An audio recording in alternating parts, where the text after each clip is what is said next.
I was invited to a lecture which was about, actually it was about something that was related to it, but not directly on the coconut oil. It was about ketones, which I didn't really know very much about, but ketones are uh, they're what the body produces when it's burning up fat, and generally they're thought generally they're thought to be rather a bad thing, and they're associated with a risk of of problems with kidneys and so on. If you talk to regular dietitians, they'll warn you about producing ketones and ketosis.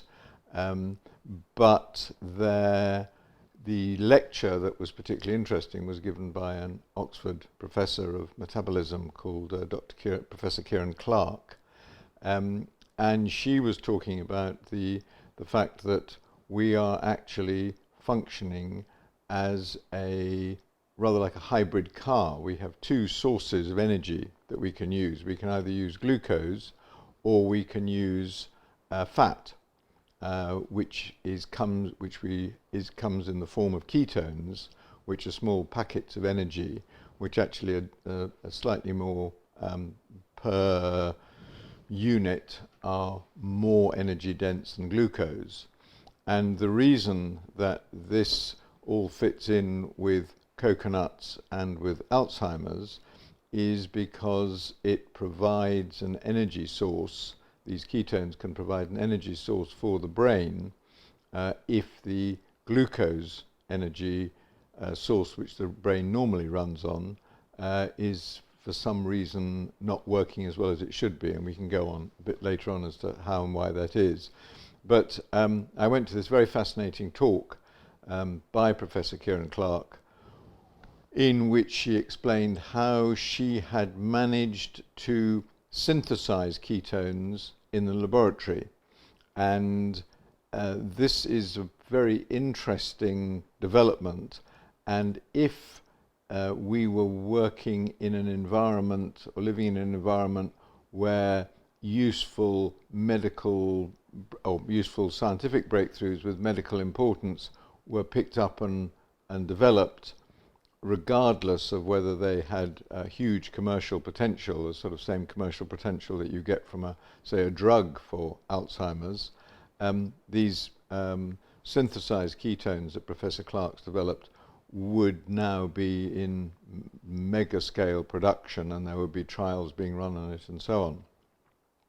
So what had happened with Professor Clark was that she had been approached by the American military some years ago, who wanted an additional energy source for their troops. The problem was actually that rather than carrying food, they were junking their rations and filling it up with ammunition. And so after about on expeditions, and after about 2 or 3 days, they started to behave in rather an erratic way because they weren't getting enough blood sugar and their brain wasn't functioning properly. And so they wanted this alternative energy source. And Professor Clark found a way. She did some clever chemistry, which I can't pretend to really understand, which enabled her to produce a drink which contained ketones, which were the kind of things which normally your body only produces when you have very low levels of blood sugar, which essentially means that you have low carbohydrate levels. You get sort of to that state every morning when you wake up, when you've had haven't eaten overnight, your blood sugar is low, and if you then didn't eat for another day or so, you would then normally start producing ketones, which your body would then use as energy. And so and the significance of this is that in order to produce ketones, it's quite a difficult process. It's not difficult, but you have to fast for quite a time, and most people don't find that very acceptable.